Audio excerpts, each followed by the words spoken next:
নমস্কার। আজ আমি পাঠ করছি গল্প সুখ পাখি। এই গল্পের লেখিকা আদাইয়া ইসলাম কণিকা। এই গল্পের পঞ্চম পর্ব তোমাদের সঙ্গে পাঠ করে শোনাচ্ছি। আদ্রার সাফ সাফ কথা, সে এই বাসায় থাকবে না। মাহিরের মা নিশু, বাবা, চাচা, চাচি সবাই একসাথে বলে বুঝিয়ে রাজি করায় আদ্রাকে। মাহির তো অসহায় দৃষ্টিতে তাকিয়ে আছে আদ্রার দিকে, কিন্তু এই দৃষ্টিতে আদ্রার রাগ গলে যাওয়ার মতো না। আদ্রা বলে, কেন থাকবো আমি? কি পরিচয় থাকবো বলতে পারো তোমরা? আজ না হয় কাল, না হয় পরশু চলে যেতেই হবে আমাকে। মাহিরের মা বলে, তুই তোর ফুপির কাছে থাকবি, তোকে বলবো না মাহিরের বউ হয়ে থাকতে। তুই নিশু আর মিলির সাথে থাকবি। কাল থেকে তুইও ভার্সিটি যাবি মিলি আর নিশুর সাথে। মাহিরের বাবা, এতে তোমার কোনো আপত্তি আছে? মাহিরের বাবা বলে, না, আমার কোনো আপত্তি নেই। আর আজিজ মাহিরের চাচার নাম, তাই চাই না এই দুই ছেলের কুকর্মের জন্য আমাদের খারাপ হোক। আকাশকে তার বউ নিয়ে আসতে বল। আর হ্যাঁ, সে যাই করুক, তোর ছেলে তাই বলে তেজ্য পুত্র করার মানে হয় না। এটা ইসলামে হারাম। বলে মাহিরের বাবা বেরিয়ে যায় অফিসের জন্য। মাহিরের বাবা বরাবরই এমন সব কিছুর ঠান্ডা মাথায় করার চেষ্টা করে। মাহিরের চাচাও বেরিয়ে যায়। আকাশ মাথা নিচু করে দাঁড়িয়েছিল। মাহিরের বাবা হাতে ইশারায় মাহির আর আকাশকে আসতে বলে। আকাশও যেতে লাগে। আমি কিছুদিন অফিসে যেতে পারবো না। মাহিরের বাবা 1 মিনিট দাঁড়িয়ে শুধু এটুকু বলে, ওকে, টেক ইউর টাইম, বলেই বেরিয়ে যায়। আদ্রা ভাবছে সে এখন যাবে কোথায়। গ্রামে ফিরে গেলে হাজারো কথা শুনতে হবে তার জন্য, তার পরিবারের। সেই জিনিসটা দ্বিতীয়বার চায় না। মাহিরের মা বলে, আয় মা, আর কিছু খেয়ে নে। আদ্রা বলে, ভালো লাগছে না কবি, আমার কাজ আছে। জামা কাপড় সব পড়ে আছে ওই রুমে, সেগুলো গুছাতে হবে, অনেক কাজ। মাহিরের মা বলে, সানবেনটা করে দিবে। আদ্রা বলে, না, আমারটা আমি করব। নিশু হঠাৎ করে বলে, ভাইয়া তোর হাতে কি হয়েছে? মাহির নিজের ব্যান্ডেজ করা হাতটার দিকে তাকিয়ে বলে, কিছু না, আর ওপরে চলে যায়। আদ্রাও আর কিছু বলে না, রুমে চলে আসে। দরজাটা লাগিয়ে বালিশে মুখ গুজে কান্না করছে।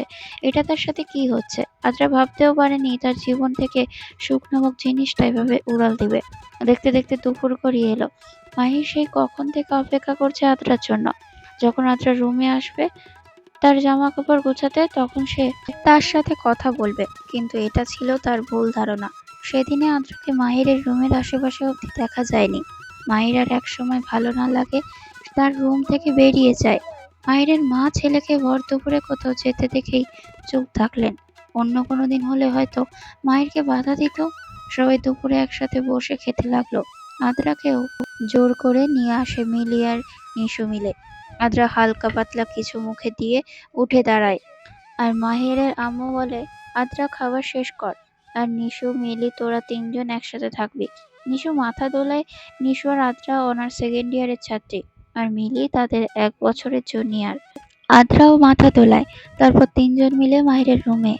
ফার্স্ট এড বক্স থাকা ওষুধগুলো ছড়িয়ে ছিটিয়ে আছে ফ্লোরে এখনো পর্যন্ত।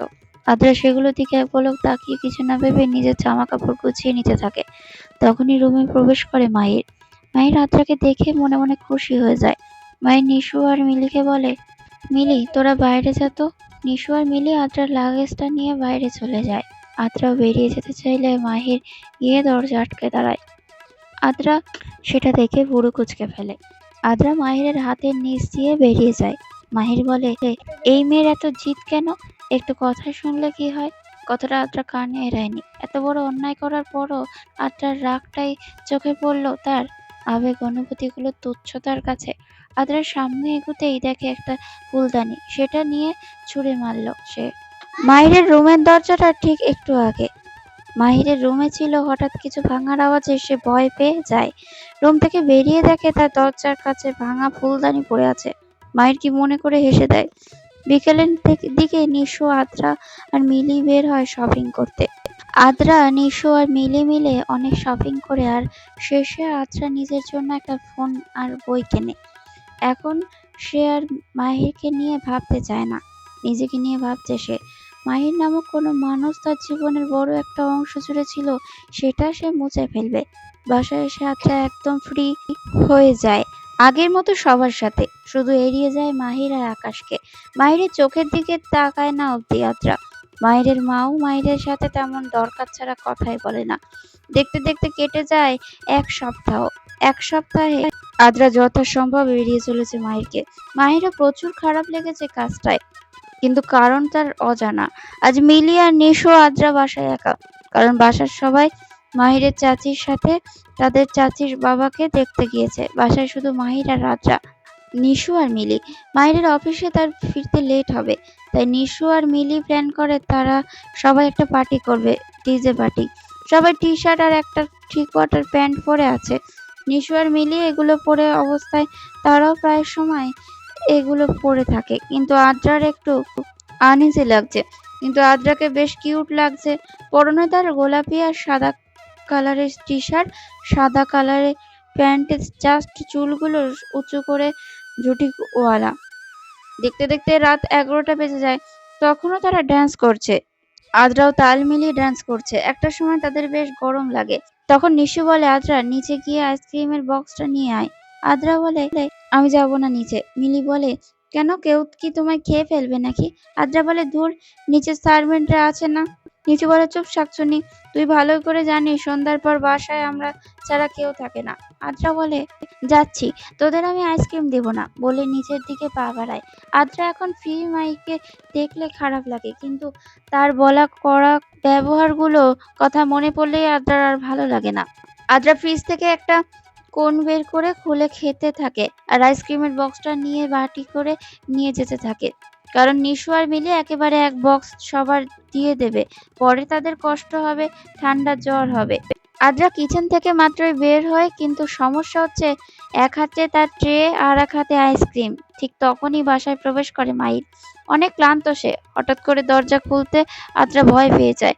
মাহির তো হা হয়ে তাকিয়ে আছে, আর মাহিরের এমন করে তাকিয়ে থাকে দেখে আদ্রা কেমন যেন লাগছে। মায়ের কি হলো কে জানে। সে গিয়ে আদ্রার হাত থেকে কোনটা নিয়ে খেতে খেতে বলে, হেল্প করে দিলাম সুখ পাখি, এবার যাও। আদ্রা অবাক হয়ে যায়, এই প্রথম মাহিরের মুখে এত সুন্দর একটা ডাক নাম পেল সে। মাহির বলে, অনেক গরম লাগছে, বলেই চলে যায় কোনটা নিয়ে। মানে কি, আদ্রা মাহিরের এমন হঠাৎ পরিবর্তন মেনে নিতে পারছে না। নিশ্চিত এর পেছনে কোনো কারণ আছে। মাহির নিজের রুমে এসে একাই হেসে ফেলে, ভাবে দোষ হয়তো একটু বেশি হয়ে গেছে। এই গল্পের পরের পর্বে আমরা ফিরে আসব, এবং পরের পর্বে তোমাদের জন্য চমক থাকবে। আমি এবারও বড় করে দিতে পারলাম না, গল্পটা একটু ছোট করে দেওয়া হয়ে গেল। ক্ষমা করবেন, ক্ষমার দৃষ্টিতে দেখবেন ভুল ত্রুটি হলে।